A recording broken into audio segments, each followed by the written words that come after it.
Otto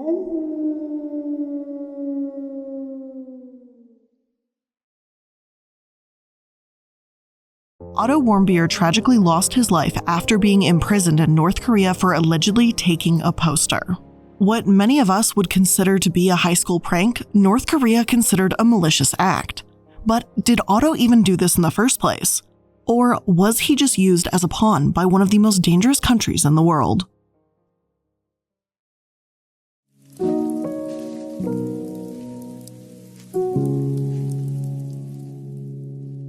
Hello and welcome to another episode of Prism of the Past. And today we're going to be talking about Otto Warmbier and what really happened to him on his trip to North Korea and his subsequent death. Before we get into it, I want to take a moment to let you know that this episode will mention torture, imprisonment, and suicide. With that being said, let's get into it.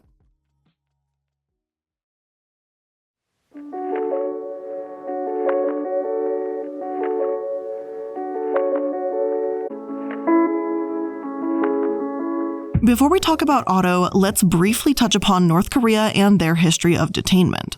We will discuss North Korea as a whole in the future, but for now, it's important to recognize just how strict their laws are.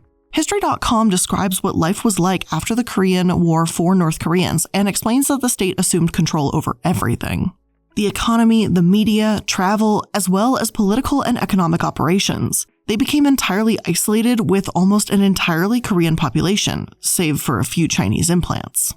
North Korea has been walled off for decades at this point. Reports of massive prison camps, food shortages, grinding poverty, and shocking human rights violations have horrified outside observers. Yet, it's also oddly fascinated us, since they're one of the largest hermit kingdoms on the planet. It isn't often that a country welcomes visitors, and when they do, these visitors are tightly controlled. They're only permitted to be in certain areas, and any photography or videography is restricted. Some sources claim that North Korea simply has more limited tourism facilities to Americans in particular, and they aren't quite as strict with other countries. Another important note is that tourists are required to respect the supremacy of North Korea's former leaders. Any disrespect is viewed as a threat to the state. Americans specifically are considered a threat and are generally regarded as suspicious. Another source, World Nomads, writes, "It is a criminal act in North Korea to show disrespect to the country's current or former leaders, Kim Jong-il and Kim Il-sung. Persons violating the laws of North Korea, even unknowingly, may be expelled, arrested, or imprisoned. Any unauthorized activities can and will be seen as an attempt at espionage. If you travel unescorted without explicit official authorization or any attempt to talk to a North Korean citizen, authorities will see these actions as attempted espionage. Always stay with a guide and never do anything to draw attention to yourself from local authorities." So, as you can see, traveling to North Korea is not necessarily a relaxing or fun experience for many. The tour guides make sure you are on a schedule at all times and are particular about what you are allowed to see, so it's not as if you have really any chance to explore. But why does any of this even matter? Because an American in North Korea is at risk of being detained. In Otto Warmbier's case, he was not only detained, but sentenced to 15 years of hard labor in a prison camp before ultimately losing his life.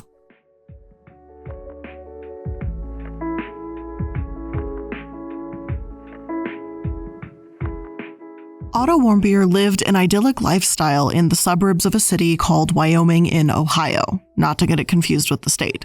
He grew up in a middle-class home with his middle-class family, attending a small high school where he became a salutatorian because of his good grades.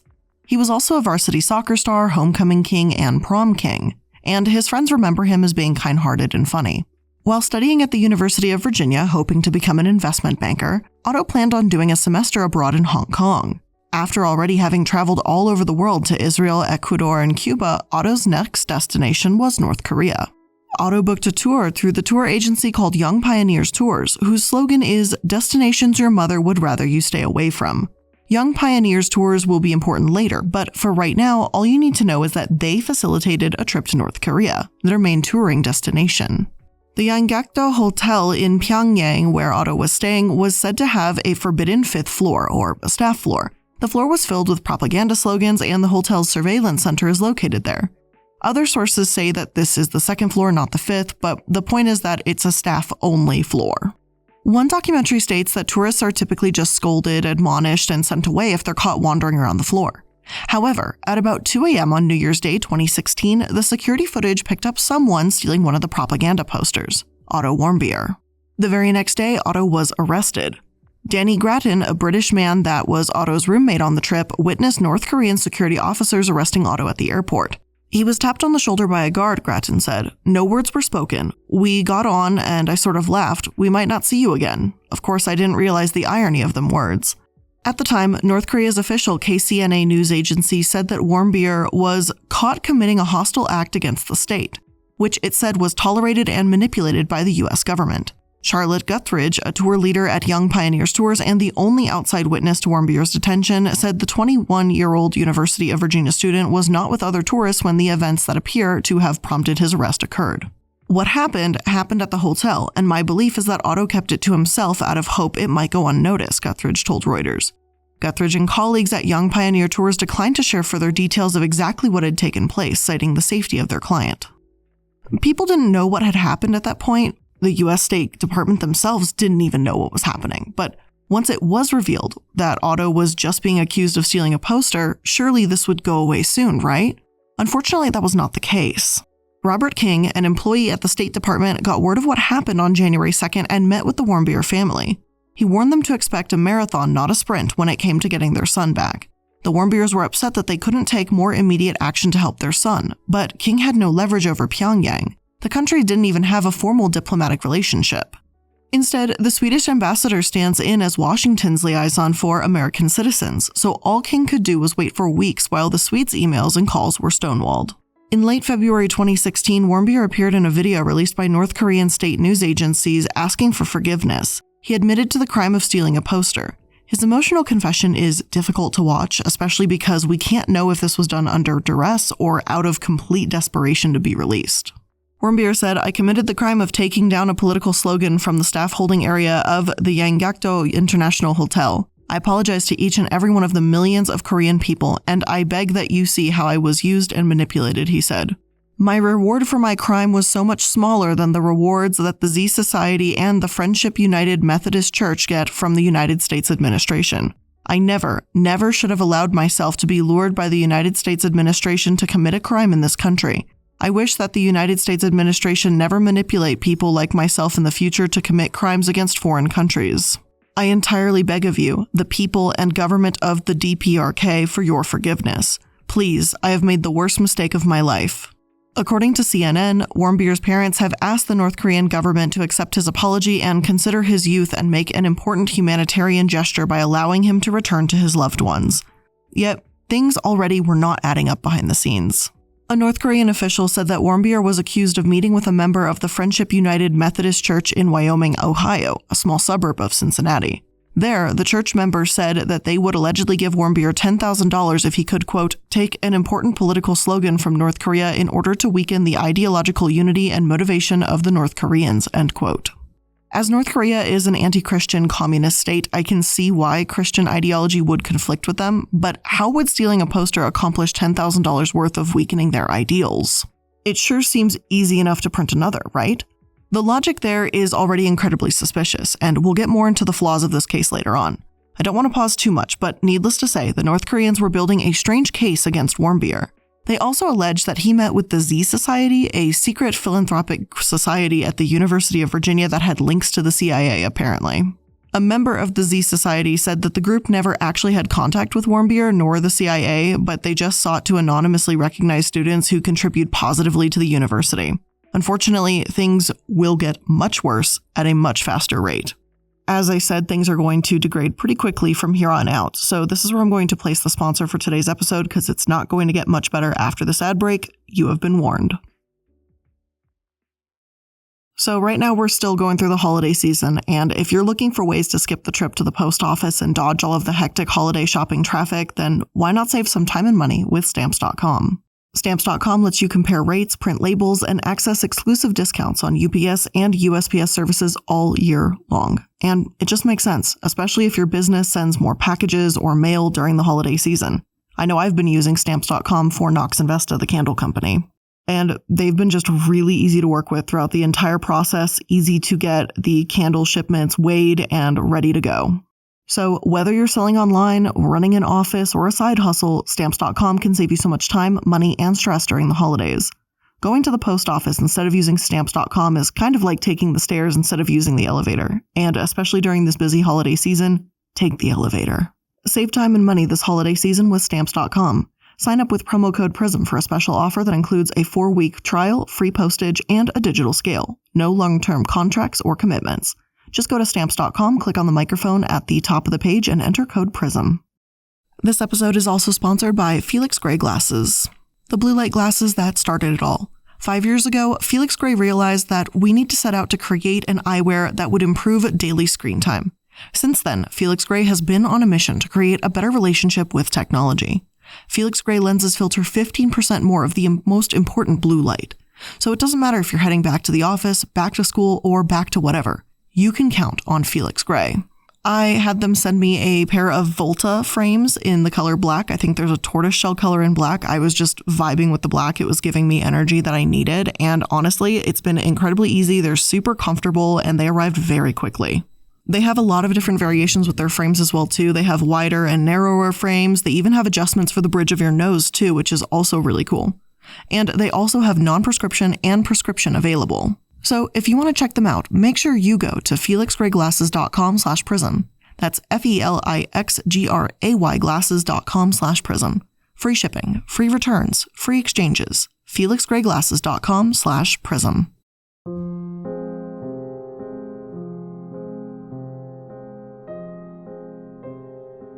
The next month, in March 2016, Otto Warmbier was sentenced to 15 years of hard labor in North Korea. Hours later, the Obama administration announced new sanctions against North Korea.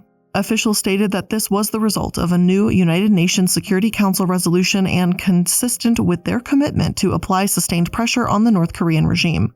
Even if Warmbier's case had nothing to do with these sanctions, his imprisonment only escalated the tension. The White House press secretary at the time, Josh Earnest, even said that it was increasingly clear that the North Korean government intends to use these citizens as pawns when referring to Otto's case.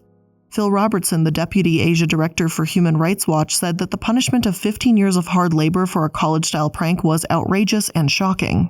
This ridiculous sentence was bad enough, all just for stealing a poster, but many began to doubt if he'd even do such a thing in the first place. Danny Grattan, his roommate on the trip, said that Warmbier didn't really seem like the type of person that would steal anything, and that he never mentioned anything remotely like that. "We already bought some souvenirs," Danny said, "so why take a poster to sell to this Christian organization?" Well, Otto also wasn't Christian. He had no ties to the Methodist Church in Ohio, as Otto Warmbier was Jewish and had a love for Israel. He traveled there before on a birthright trip in 2014. Mickey Bergman, one of the negotiators for Otto's release, insisted Otto's parents keep this a secret and explained that if it was revealed that Otto was Jewish, the regime's case would unravel and all negotiations may have ended. As for the smoking gun North Koreans had against Otto, the security footage of him taking the poster, well, that unfortunately did not reveal much either. Released in mid-March, shortly after his conviction, the footage allegedly shows Otto removing a propaganda sign from a hotel wall. It's just about 20 seconds long and it's incredibly grainy. This figure takes a poster down at 1:57 a.m. New Year's Day, sets it on the floor, and then the footage cuts off. So, as long as the person is relatively tall, it could have been literally anyone. And all that I can see is that I think they're wearing a hoodie, the face isn't shown, there's no detail whatsoever in the poor quality footage. But apparently, this was enough for Mr. Bayon, Warmbier's North Korean tour guide, to positively identify him. While this is just a personal opinion of mine watching this footage, I genuinely don't see how anyone could look at the clip and identify someone out of it. Reuters detailed exactly how this played out in court in ads. The court showed images on a flat screen showing efforts to match fingerprints from the banner with Warmbier's fingerprints. Photos of the trial showed Warmbier making copies of indictment and sentencing documents with red ink on his thumb. As he was led from the court in handcuffs, Warmbier appeared to turn to Swedish ambassador to North Korea, Torkel Stiernoff, who was president of the trial, to ask him to keep working on his case. So, just to get this in order, Otto visited North Korea and on January 2nd was arrested for allegedly stealing a poster. From there, he was going to supposedly sell it to a church he didn't believe in. After a 1-hour-long trial, he was sentenced to 15 years of hard labor, making the situation all more dire. As you've likely heard, these labor camps are horrific to their citizens. Plenty of those that have tried to escape North Korea or committed small crimes within the country have been abused, beaten, tortured, treated like animals, and killed within these camps. One North Korean said that she and other prisoners would catch mice in their cells to eat because they were so hungry, and she witnessed 6 to 8 fellow prisoners die every day. The human rights abuses that have been extensively documented there, and they're among some of the worst in the world. However, as for Otto, well, things were not as clear. American detainees have been imprisoned in guest houses run by the State Society Department, the North Korean secret police. In all likeliness, Otto would have been treated better than a North Korean prisoner. Detainee and 85-year-old Merle Newman was reportedly visited by a doctor and nurse 4 times a day. As a high-level North Korean defector who now works for a South Korean intelligence agency said, North Korea treats its foreign prisoners especially well. They know someday they will have to send them back. Kenneth Bay, on the other hand, who was arrested in November 2012 and also sentenced to 15 years of hard labor for committing unspecified hostile acts, claims that he worked about 9 hours per day working in the fields, carrying rock and shoveling coal. Again, this is just to make clear that we can't know for sure what Otto endured. Aside from the possibility of physical harm, though, North Korea has, on many occasions, tried to bludgeon detained Americans into mental submission. The psychic trauma of being imprisoned, sometimes cut off from the outside world entirely, with North Korea propaganda films being the only break from interrogations, has driven some to attempt suicide. Even if Otto wasn't beaten, the mental suffering the regime inflicted upon him and the violation of his rights in this way was, without a doubt, torture.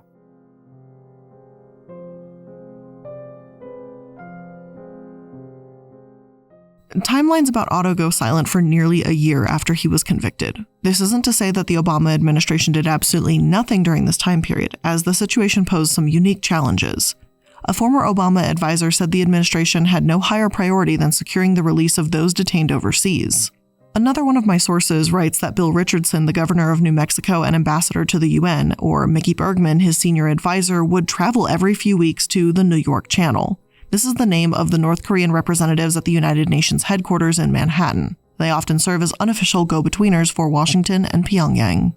However, shortly after Otto's conviction in Pyongyang, Richardson sensed that the previous communicative foreign ministry was having its information cut off by Kim Jong-un's inner circle, a transition his team would later realize that probably dated from Otto's injury.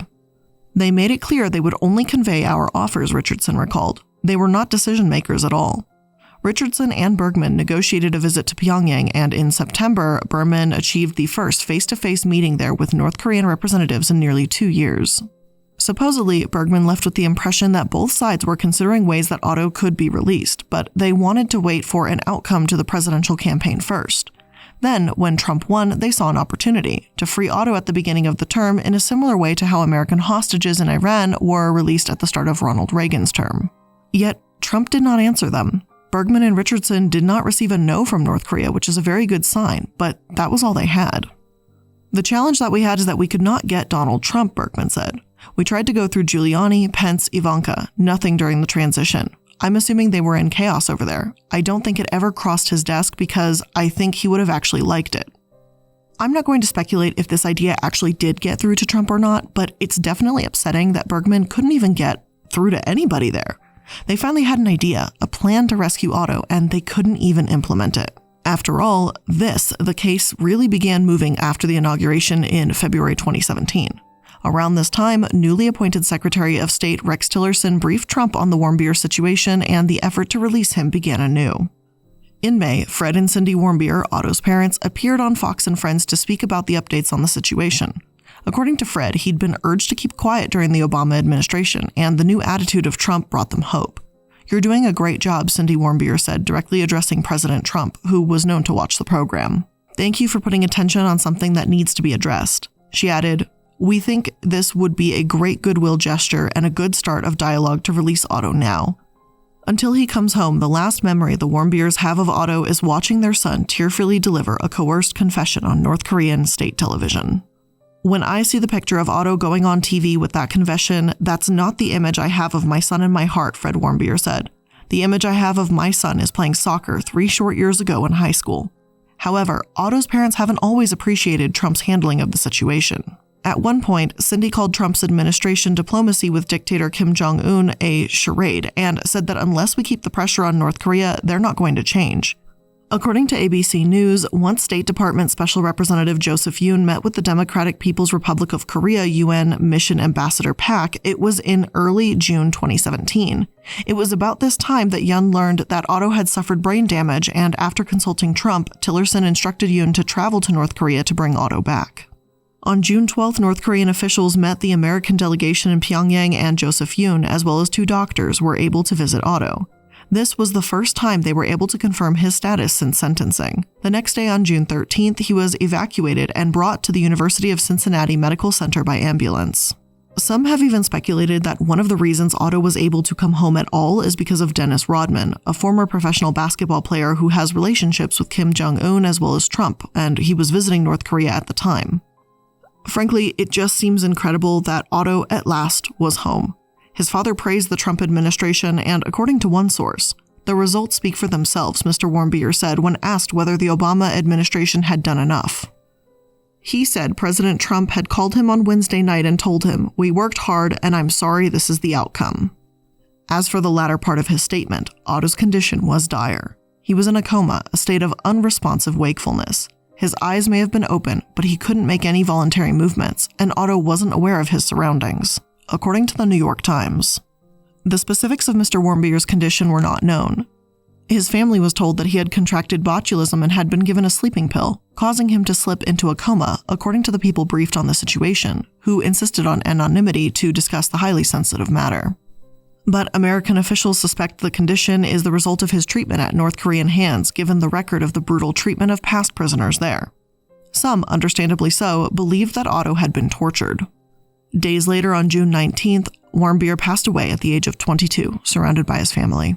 Unfortunately, it seems as if Otto had been in the state for some time. Brain scans done in North Korea in April, the same month he was sentenced, and another in July 2016, both show that Otto's brain had been starved of oxygen and large tracts of cells had died. He also had a scar at the base of his neck that seemed likely to have been caused by the insertion of a tube into his trachea while being hooked up to a ventilator, signaling that Otto may have not been breathing on his own for an extended period of time. One theory written up by an author from GQ suggests that Otto may have attempted to end his own life. I'm not going to go into graphic detail that the article does, but at least 2 other American detainees that we know of have also attempted suicide while being imprisoned. And that was after they believed the US had given up on saving them. As a brief aside, Otto's father had said that his son's teeth were messed up, which he believes points to torture, but a medical examiner discredited this and said that they weren't in rough condition. Otto also wasn't covered in bed sores, proving that he had been taken care of in that regard, but the state he arrived home in was unexplained. One MRI scan showed that there were no signs of a skull fracture, but an autopsy wasn't performed because Otto had been comatose for some time. Therefore, his brain would have been in a state of decay for a while. My sources are not short of theories. There's plenty to be said about Otto's condition and death, and so much speculation. However, the way in which the situation was handled after Otto passed away soon is what became a massive point of contention for those following the case.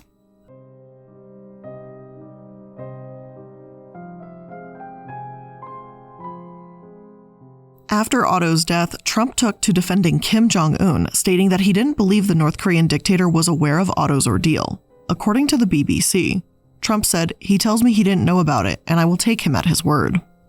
This obviously has sparked massive outrage. Trump called the situation regretful and said that Kim felt very badly about it. In those prisons, those camps, you have a lot of people. Trump blamed the prison, the camps, and not the regime itself. Even Republicans such as Rob Portman of Ohio said that, quote, "We should never let North Korea off the hook," end quote. Ohio Congressman Brad Wenstrup called Otto's imprisonment and death heinous crimes at the hands of the brutal Kim Jong-un regime, and others, like House Intelligence Committee Chairman Ada Schiff, went so far as to say Trump's response was detestable and that it harkens back to his duplicitous acceptance of denials. Trump has consistently been accused of being far too easy on dictators, and in this specific example, it's not hard to see why. The Guardian wrote in March 2019, "In North Korea, he had initially appeared before cameras in apparent control of his actions, if in evident mental distress. Pyongyang denies he was tortured. Trump met Kim this week in Vietnam at their second summit regarding North Korea's nuclear weapons. The meeting ended with no significant diplomatic gain for the US, but a concession to Pyongyang, the cancellation of major US military exercises with South Korea." In Hanoi, Trump told reporters that North Korean dictator told him he didn't know about how Warmbier was treated. As for Otto's parents, they were justifiably upset at hearing this. "We have been respectful during this summit process," Fred and Cindy Warmbier said. "Now we must speak out. Kim and his evil regime are responsible for unimaginable cruelty and inhumanity. No excuses or lavish praise can change that." Trump subsequently tweeted, "Of course I hold North Korea responsible for Otto's mistreatment and death. most important, Otto Warmbier, will not have died in vain. In a speech near Washington, Trump also spoke highly of Otto and his family, claiming that he loved Otto, his parents were incredible, yada yada yada. Some news sources referred to Trump's language as shameful and about-face, considering that when Trump was asked about Kim Jong-un taking responsibility in 2019, not only did he say that he didn't believe Kim was aware, but he also emphasized that he brought other hostages back that were in good shape. Otto's parents may have given Trump credit for bringing their son home and shown support to him then, but they didn't stand by him afterwards.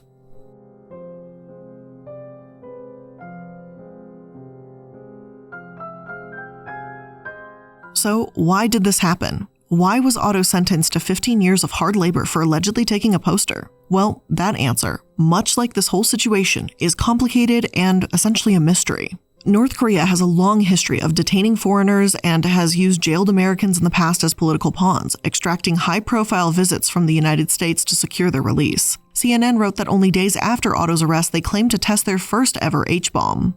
Only a few weeks later, they conducted in a satellite launch, leading to further isolation. In addition, there are those that have pointed to the tour group, Young Pioneer Tours, for their recklessness. I was able to access one of their articles, 10 Myths About Traveling to North Korea, but during my research, it went down, and it was spooky strange. Thankfully, there is an archived version of this through the Wayback Machine, and after a brief read, you can clearly see how safe they painted North Korea to be to tourists. They state that it's not hard to visit North Korea and that it's a myth that you can only see certain places. YPT also claims that the government won't spy on you and that, quote, I highly doubt the North Koreans are spying or taking notes on foreign tourists. We at YPT arrange a tour group at least once a week throughout the year and have been doing so for over 10 years. With the constant in and out trips, our 2 local guides who are with the group throughout the tour are with us to help answer any questions guests will most definitely have about the country. Despite YPT's claims, religious freedom in North Korea is non-existent. Their conditions for this are among the worst in the world. Multiple other sources explain that you're only allowed to visit certain places if you travel there, and there's close to nothing in terms of interpersonal interaction with local people. Many who've escaped North Korea are against tourism there because the money goes straight to the central government and the oppressive regime. Yet YPT talks about North Korea as if it's just any country, just a little bit stricter laws. Now, they're not the only ones to have had this happen. Yuri Touras has also come under fire for these exact same problems. Many tourists that travel to North Korea are naive about the dangers there, and in Pyongyang specifically. Young pioneers and tour groups like them prey on that naivety. Alex Hoban wrote an article for The Guardian in which he states, I traveled with YPT, Young Pioneer Tours, which was responsible for Warmbier's visit, on my first trip to the country in 2009. At the age of 23, I drank down the sales pitch of budget trips to destinations your mother would rather you stayed away from, and its logic of intrigue, adventure, and daring, with no real sense of the risks. Over the years of its operation, Young Pioneer Tours has developed a reputation for gung-ho and unruly alcohol-fueled youths, propagating an unreal idea of North Korea where safety is an afterthought. Looking back now, I feel lucky that the ice never broke beneath my feet. YPT made the little substantial comment at the time of Warmbier's arrest and its tours continued. Only now, in response to his death, has the company announced that it will no longer be taking U.S. citizens to the country. Now that there are no illusions about just how bad a fall can be, how many will still be willing to accept this as a one-off tragedy? When one is already too many. If you want to read the entire story, it will of course be linked in my sources below. YPT is still advertising to tourists, maybe not the ones from the US, but other parts of the world, as well as downplaying the dangers of North Korea. North Korea's tourism industry here is effectively putting young college-age students at massive risk, all for profit. Some sources even question that they're luring them into a trap, likening the city to a movie set meant to humanize the regime. Personally, I feel that these tour groups need to be held accountable for downplaying the risk of traveling to North Korea. Multiple tourists claim that the anti-American propaganda there is so strong with images of people burning down the White House that it makes them uncomfortable. Others say they didn't experience hostility and that as a Brit, they didn't really feel threatened there. Some even suggest it's important to go so that North Koreans do have some sort of contact with the outside world, even if it's only through tourism. Aside from COVID travel restrictions, the U.S. State Department strongly warns U.S. citizens not to travel to North Korea and notes that at least 16 Americans have been detained there in the past decade. The Australian government advises people to reconsider your need to travel to North Korea due to restrictions placed on foreigners and a very different laws and regulations applying to behavior, as well as intermittent North Korean threats against international interests. New Zealand identifies the country as high risk and advises against all tourist and other non-essential travel. The British government does not advise against visiting North Korea, but urges travelers to follow the political and security situation very closely and stay in touch with your host organization or tour operator.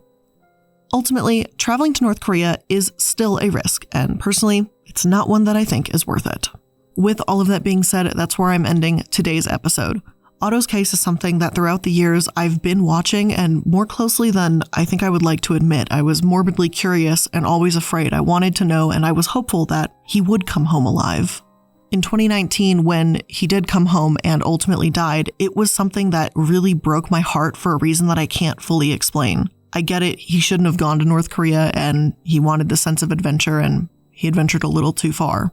But it was like someone close to my age that went on a vacation, went to go see something new or interesting, and essentially never came home to see friends or family again.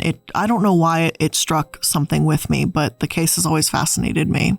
My hearts go out to the Warmbier family. I can never understand what this feels like. I don't know what it feels like to have contact with two presidents and to have them both seemingly unable to save your son at the end of the day. But that is not for my place to make assumptions as to what they may be going through, how they may be recovering. I'm just sharing a story that has really touched my heart. So with that being said, that's where we're ending today's episode. Thank you for tuning in, and I'll see you in the next one. Bye.